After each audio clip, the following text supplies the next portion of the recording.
Envenenamento do Duque de Guienne. Ocupei-me depois da Guienne. Ode, diz, senhor de Lescun, que se tinha desentendido comigo, conduzia os preparativos da guerra com uma vivacidade maravilhosa. Era com muito esforço que alimentava o ardor belicoso de meu irmão, o Duque de Guienne. Ele tinha de combater um adversário temível, no espírito de meu irmão, a senhora Thouars, amante de Carlos, Duque de Guienne. Essa mulher não procurava senão tirar partido do poder que exercia sobre o jovem duque, a fim de desviá-lo da guerra, pois não ignorava que a guerra tinha por objetivo o casamento do seu amante. Seus inimigos secretos tinham afetado, em sua presença, louvar a beleza e as brilhantes qualidades da noiva. Isto foi suficiente para persuadi-la de que sua desgraça seria certa se aquela princesa desposasse o Duque de Guienne. Certa da paixão de meu irmão, recorreu às lágrimas, às preces e a todas as extravagâncias de uma mulher perdida em semelhante situação. O pusilânime Carlos cedeu e comunicou suas novas resoluções a Lescun.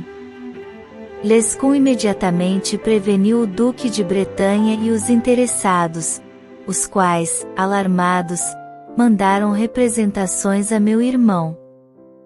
Estas, porém, não surtiram senão o efeito de mergulhá-lo novamente em suas dúvidas.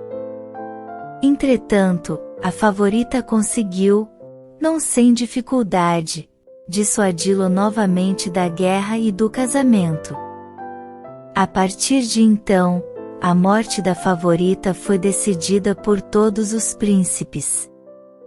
Com receio de que meu irmão viesse atribuí-la a Lescun, cuja antipatia pela senhora Thouars lhe era conhecida, decidiram conquistar Jean Faure do Versoix, monge beneditino, confessor de meu irmão e abade de Saint-Jean d'Angély.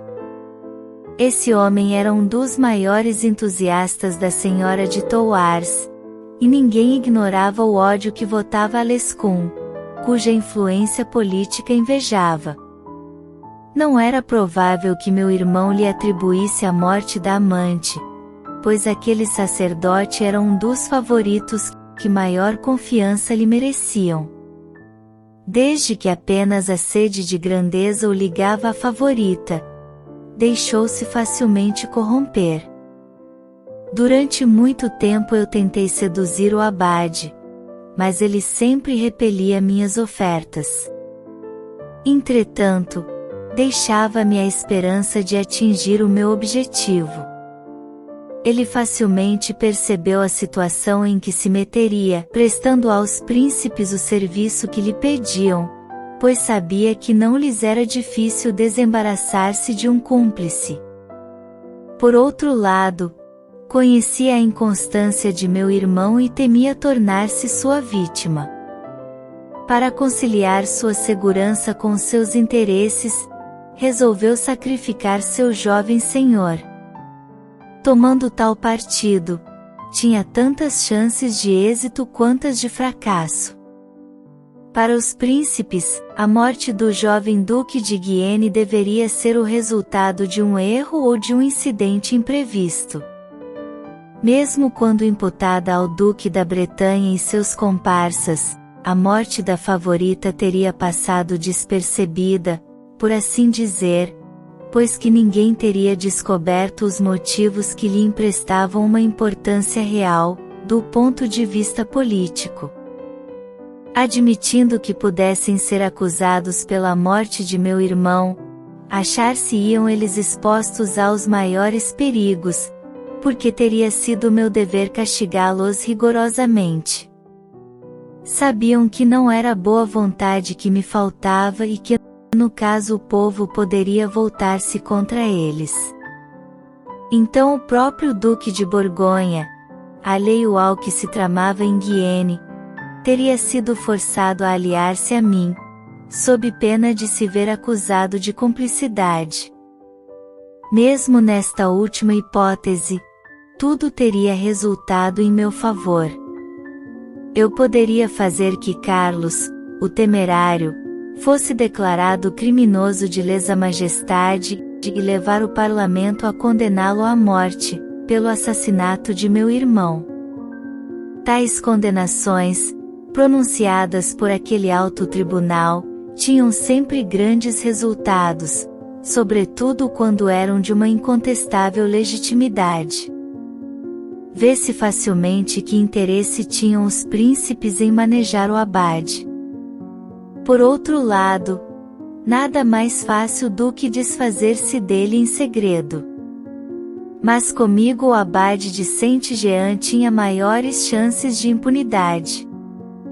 O serviço que prestava era-me da maior importância, sobretudo naquele momento, porque a liga formidável que se formava e da qual o Duque de Guienne era o centro, deveria perder-me infalivelmente.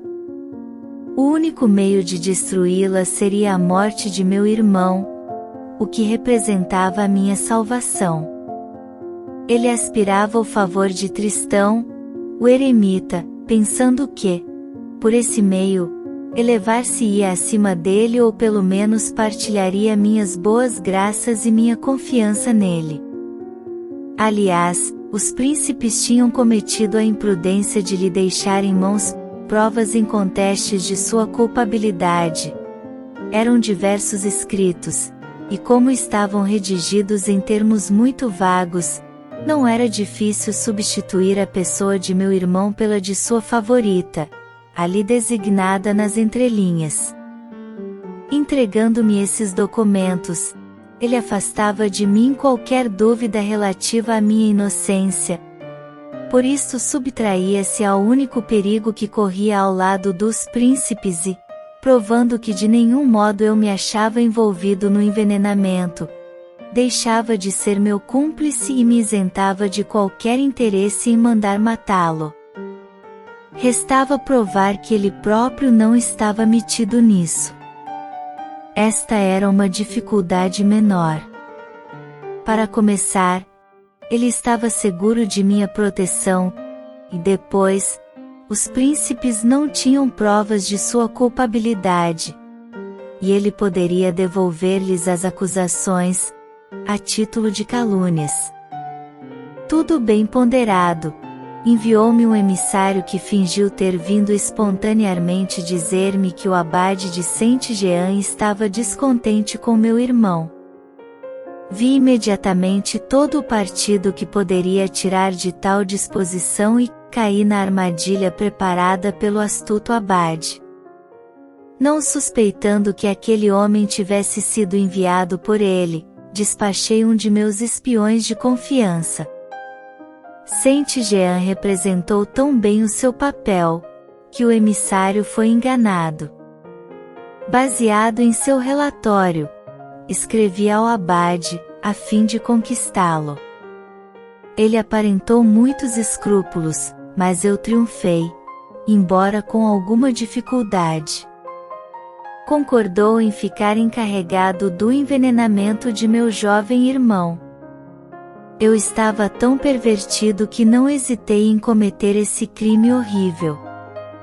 Henri de La Roche, escudeiro da repostaria do Duque, ficou encarregado de preparar um pêssego que seria oferecido pelo próprio abade à senhora de Thouars, enquanto merendava à mesa de meu irmão. A beleza desse fruto era notável. Ela chamou a atenção do príncipe e o partilhou com ele. Apenas tinham ambos comido, a favorita sentiu dores violentas nas entranhas e dentro em pouco expirou no meio de atrozes sofrimentos. Meu irmão experimentou os mesmos sintomas, mas com muito menor violência. Talvez pareça estranho que o abade se tivesse servido de tal meio para envenenar o seu jovem senhor. Na verdade, o menor incidente poderia prejudicar o seu plano. Era, entretanto, o único que a prudência poderia autorizar. ele admitia a possibilidade de um engano. Tocada pela beleza do pêssego, era muito natural que a senhora de Thouars chamasse a atenção de seu amante e lhe oferecesse a metade. Ele não poderia deixar de aceitá-la e de comer um pouco, ainda que por consideração.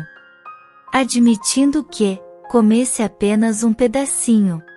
Isso seria suficiente para provocar os primeiros sintomas necessários, e um envenenamento posterior poderia determinar a morte, como consequência do primeiro.